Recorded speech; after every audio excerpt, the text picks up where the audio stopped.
Hello and welcome to our special election series, Battleground 2021, where we get you a detailed analysis of election news and views from the poll-bound states. I am Vishal Dahiya.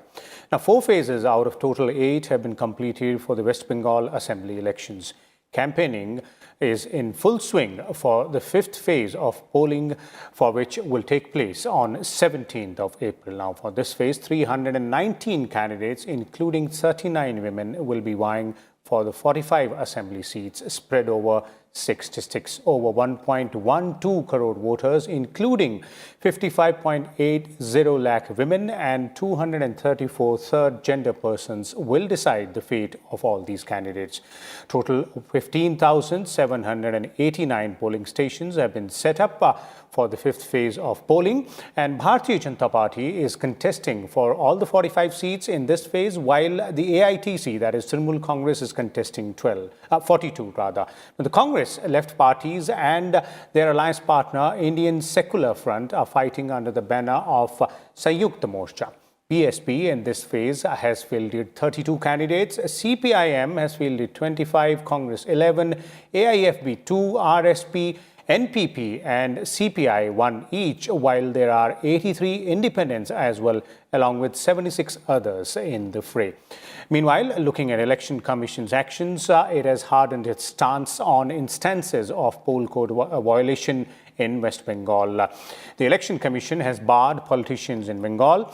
Now, the silence period for the 5th phase, which is on 17th of April, also has been extended to 72 hours from the stipulated 48 hours, thus cutting down the campaign period for this phase. Now, BJP leader Rahul Sinha was barred for 48 hours from campaigning. The Election Commission has also imposed a ban on Rahul Sinha from campaigning in any manner for the next 48 hours till April 15 over his remarks on the Cooch Behar violence. Earlier, the EC also imposed a 24-hour ban on West Bengal Chief Minister Mamata Banerjee over her communal outreach during one of her rallies. Meanwhile, the EC has also issued a notice to West Bengal BJP President Dilip Ghosh for his alleged remarks. He has been asked to respond to the notice and make his stand clear on the remarks made by him. So we'll try and understand the reasons and the effect of all these actions which have been taken by Election Commission. Also, the way the campaigning is going on for not only the 5th phase but also the remaining the other 3 phases, that is phase 6, 7 and 8 as well. And for more on this, we're joined by a distinguished panel of experts. Let me first introduce them to you. We're joined by Sambit Pal, political analyst from Kolkata, and also Subhajit Bagchi, senior journalist from Kolkata as well. Welcome, both of you gentlemen. And let us begin by understanding, this spate of incidents which has taken place in terms of complaints to the Election Commission, or the suo motu notice being taken by the Election Commission of comments made by several leaders, and therein the action taken. Looks like the Election Commission is not leaving anything to chance out there. Mr. Bagchi? Well, you see, this is a very critical situation of the polling in Bengal. That leaders are completely going out of control.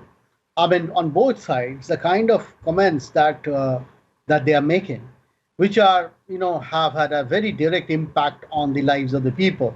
We have seen in the last phase, 5 persons have been killed. 4 by firing and 1 person killed in political clashes. And this is looking quite ominous at this stage. Election Commission, yes, has been trying to control it. They're trying to, calm it down, but the temperature is very, very high. We can feel that, the kind of arguments, counter arguments that we see on social media. The kind of things that are happening on ground. Even the friends are fighting among themselves. Forget their enemies. Even the friends are getting divided. And the society in itself is so strongly divided. And, this is very, very sectarian. I must use the word here, sectarian in nature. And this kind of sectarianism leads to violence, which has happened in the last phase. And as we go forward, there is a tendency on both sides to divide the society, which we have discussed here in the last episode, that, there's a tendency to divide the society on the communal, sectarian lines. and this could be very, very fatal. So Okay. the politicians need to act responsibly. I mean, that's the message. No other message should go out, but this particular message should go out from all platforms, that political leaders need to practice restraint and ensure that people should not die. I mean, they can have altercations, minor fights, etc., and they can shout in television debates. True, fine, but they should not be, doing something which Indeed. triggers active violence, which kills people. Indeed, and you're right there, Mr. Bagchi, and that's exactly what seems like the Election Commission is trying to achieve there by issuing those notices, putting ban on these leaders who have made such comments, asking them not to participate in the campaigning for a certain period of time. Obviously, all these steps are meant to go ahead and take care of that as well. But let me bring in, Mr. Sambit Pal here as well. Mr. Pal, obviously, political violence is something which is not at all, or electoral violence is something which is not at all acceptable during any election. And that is why the Election Commission is seen taking those steps. But if you look at the state of West Bengal, it's not new in terms of, violence during elections. We have seen this happening in the past as well. If we look at the previous elections and this election, a bit of a comparative analysis in terms of how we have fared so far halfway through this particular journey of assembly elections, and also what is the difference which you see this time around? Yes, you are right that electoral violence or political violence is nothing new in West Bengal, and we have been watching this, witnessing this for last several decades.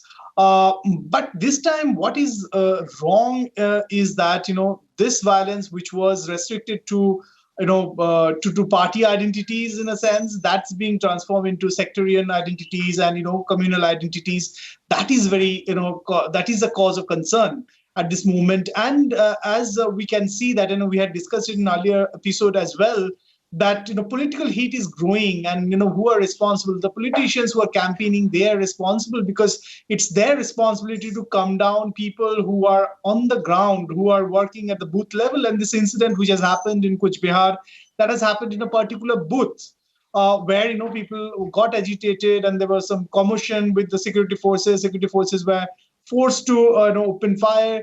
So one thing leads to another. So that is what is happening here. And nobody is going to learn lessons from this. That's the problem, that Election Commission is trying really hard to calm down the situation, but the politicians are not really listening to it. As we have discussed earlier as well, and we have witnessed this time, there are polarizations at different levels, at just not communal polarization, but different kinds of polarization at different parts of the society, in different parts of the state even. The people are divided on different lines, be it language, ethnicity, religion. And of course the party politics is there. On party line also people are already divided in West Bengal. So this is something which is happening, is not good for the state. We had expected that the violence will go down, but there is no sign of it going down as of now, what you can see. Okay. Obviously, we all hope, and as both of you are pointing out, we would also like to appeal to all concerned there to try and ensure that they adhere to the model code of conduct, something which the Election Commission of India is also trying to do by, taking action against the erring leaders out there. Let's now shift focus to the fifth phase, and I'd like to start with you, Mr. Bagchi. If you try and understand what is at stake here in the fifth phase of assembly elections for West Bengal, 45 seats, more than 300 odd candidates out there. If you have to look at the dynamics of the voters, as well as the kind of campaign line which has been taken by all three major players here, the BJP, the Trinamool Congress, as well as the Sanyukta Morcha. See, the campaign line, as I said, is looking more and more sectarian. It is looking more and more and dramatically communal in nature. But what is significant here is, in this phase, I'm not exactly sure about which are the seats which are going into polls, but I think there's Jalpaiguri and there's Bardhaman, so there's bit of this middle Bengal part and the North Bengal, which are going into polls. So overall view I can give. I mean, this is the area where BJP has done quite well. Actually, in deep North Bengal and the middle Bengal, BJP has done quite well.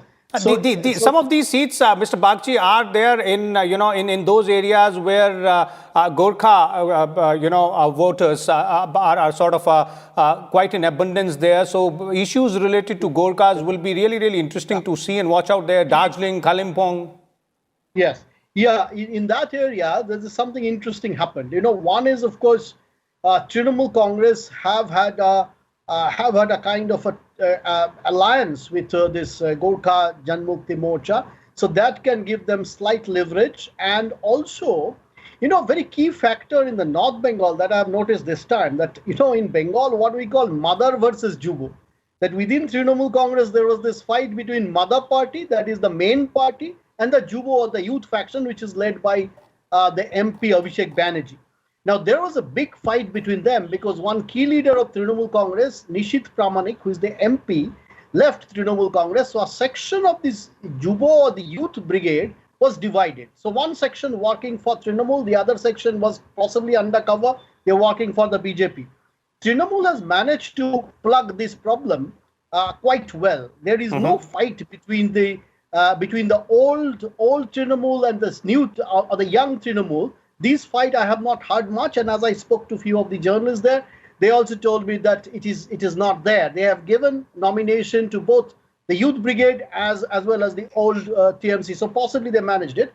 The other factor there is the vote of this Rajbangshi community, and this has been a very important factor because Rajbangshis have been quite divided. And they voted largely for, at least in North Bengal, they voted for the BJP in the last election. BJP got 32 of 42 seats, if I'm not wrong.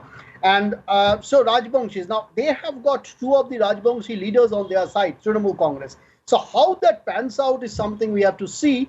But this is, of course, a very core area of the BJP, as you can see from the 2019 elections. So they have to plug it in. As far as Middle Bengal is concerned, see, there's a very wrong idea about BJP. Increasingly, I'm realizing in Bengal.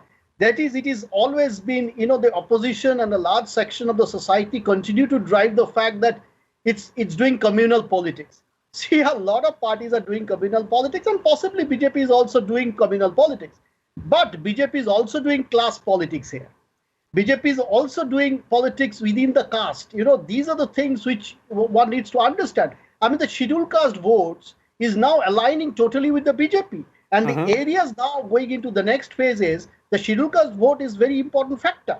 So what about Trinamool losing in the scheduled caste areas? I mean, they continue to say, a large section of the scheduled caste people, the journalists have spoken to, I have spoken to, they have said, yes, we like Mamata Banerjee and we have got her schemes and projects, but we will vote for the BJP. Now, why the scheduled caste vote, which is 23% of Bengal, and you add tribal votes to it, it is 7%. So these 30%, why they are so anti Trinamool Congress today? I mean, this is a question which Trinamool Congress needs to find out. So altogether, it will be quite an exciting phase, I guess. But of course, they have to keep the temperature down, which we will have to say at the end of every question, I guess. Indeed, and that is something which we are duty bound as well to remind everyone that the election process has to be not only free and fair, but also has to be really peaceful, and all stakeholders will have to ensure that therein the topmost priority obviously lies with, responsibility lies with the political parties, their candidates and their leaders, as well as you're pointing out, Mr. Bagchi. I'd like to bring in Mr. Pal here on these two issues, Mr. Pal, as Mr. Bagchi was pointing out, in terms of the scheduled caste and scheduled tribe voters, and also, if you could help us understand the dynamics of the Gorkhaland, politics out there, the dynamics of Gorkha population and its leadership in this political electoral battle. Yeah, that will be very interesting. Darjeeling would be very interesting to watch out for in this election, and they are going to polls in the next phase.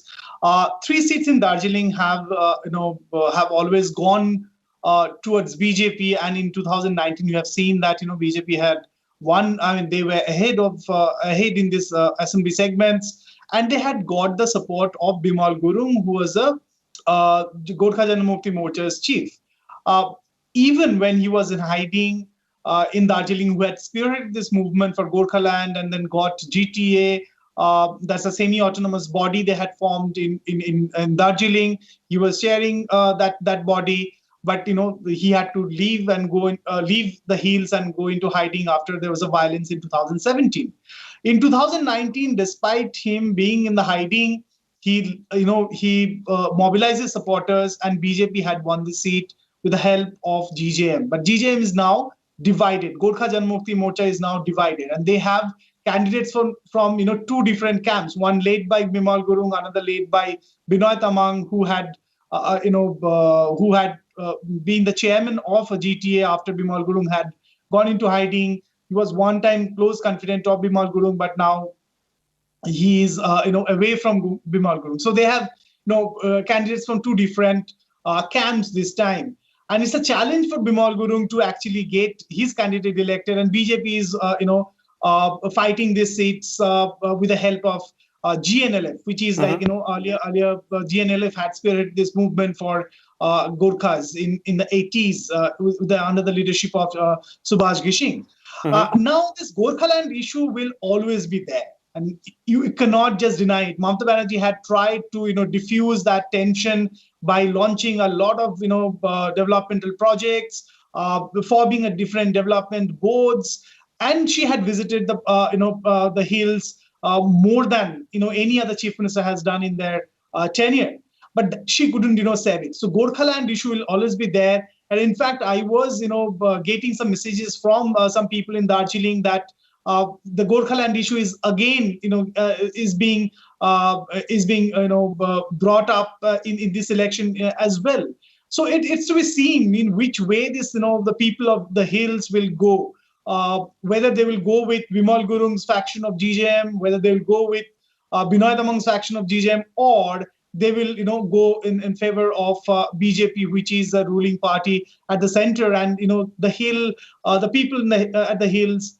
They have actually voted for the party which is actually at the helm of affairs at the center. So they have they have hope that there will be at least union territory, if not Gorkhaland, a separate state. So that will be very interesting to see. Mamata Banerjee has taken herself out of this fight and said that whoever wins there, we will work with them.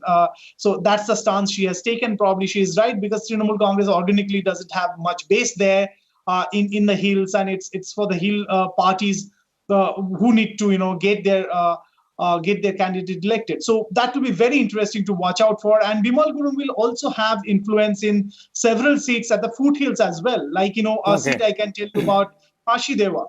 There is a considerable number of Nepali voters, Gorkha voters are there, and they Bimal Gurung may influence them. And if he can influence those voters, that will help TMC, and Bimal Gurung is openly supporting TMC in this election. So in North Bengal, it will be really, really interesting to watch out for. Indeed, it will be, and this will be really interesting to see as to how the people out there in the hilly areas go ahead and prefer the parties or candidates. But one more aspect here, Mr. Pal, we're talking about how it's a tussle between the Trinamool Congress and the BJP in most of the seats in this particular phase. If we look at, let's also try and understand it, from the perspective of the Sanyukta Morcha as well. They're the third player here, and how do you think they are likely to fare around, and what the kind of campaign strategy they are adopting,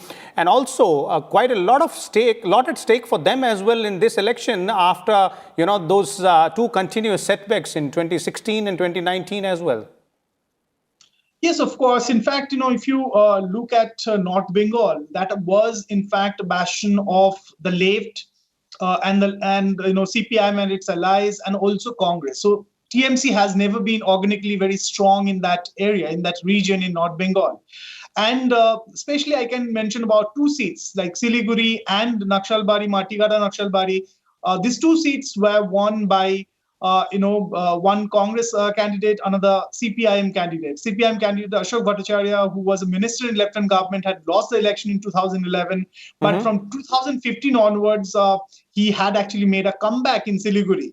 But this time, his fight will be very difficult because his one-time, close associate is Shankar Ghosh is actually contesting on BJP ticket in Siliguri, and there is again polarization of Hindi-speaking votes and non-Hindi-speaking vote in Siliguri, and which is a very cosmopolitan town in West Bengal, which is closer to the Nepal border as well, Nepal and Bhutan border as well. So the situation is really complex for Ashok Bhattacharya, who is a sitting MLA now. And in Matigara Naxalbari, Shankar Malakar of Congress, he had won in 2011 and 2016 once with the help of TMC, another in 2016 with the help of the left. Whether he can retain his seat or not, that's to be seen. He's a sitting MLA there.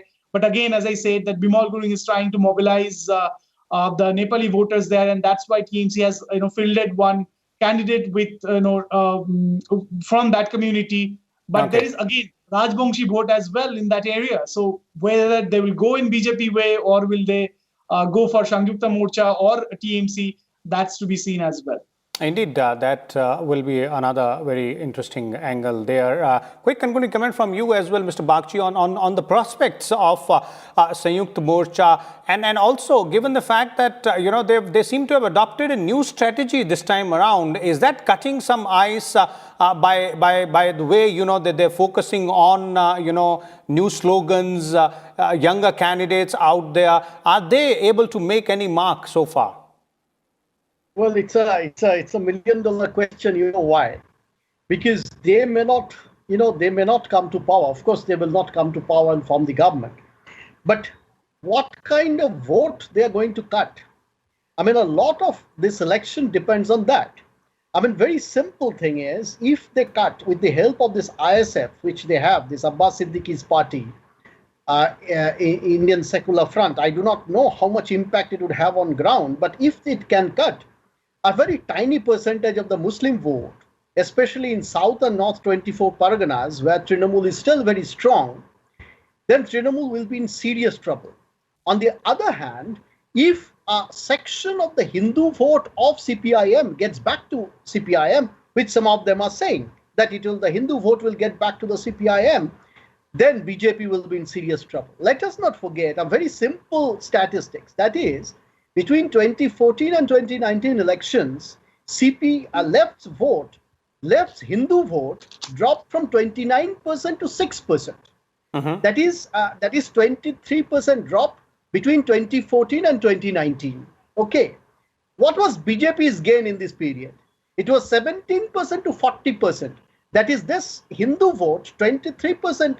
This is CSDS data I am giving you.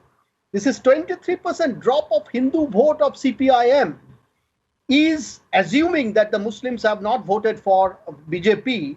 BJP has increased from 17 to 40. So it is that CPIM's Hindu vote, not Muslim vote. Muslim vote has gone to Trinamool Congress. Hindu vote has gone in, CPIM's or the left's Hindu vote has totally gone to the BJP. Okay. Now, if they can cut 5%, 6% of that vote, as in the sense that Hindu vote gets back to them, and they are at this point 7.5%, and they go up to, let's say, 12 or 14 or 15%, then BJP is in trouble. On the other hand, as I said, if the Muslim vote they can cut, this group of the Sanyukta Morcha, then Trinamool will be in trouble. At this stage, as we can see, I'm not sure how really, CPIM will get votes this time. That is my assumption. But can they win seats? I'm not very sure about that. But Congress has always been, kind of that dark horse whom you cannot predict. Everybody says every time that Congress will do very badly. But since they operate in two pockets, Malda and Murshidabad in middle Bengal, their votes are not, unlike the left, is not spread out across the state.